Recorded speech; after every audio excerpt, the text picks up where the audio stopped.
The flu, the wars, and the cries. Last week, I'm hit by a very bad flu. Our Reels output is down, our stream time is down, and in the midst of it, an all-out war broke down between SG and MP. As in all other wars, ang pinakaunang casualty talaga dyan is the civilians. Yung mga newbies natin, na-shock sila sa intensity nung away nung dalawang school. And maraming umayak sa page, ano ra ba gagawin ko?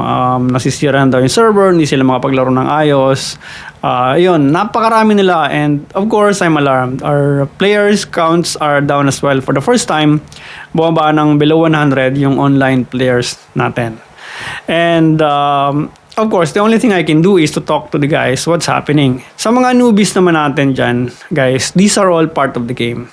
This game is created in 2004 where wala pa yung mga anti-bullying. Hindi pa uso yan dati. Unless ang intention talaga ng mga players is sirayan yung server, in which hindi naman yun ang intention nila kasi they are heavily invested in this game as well. Not only in money, but also in time.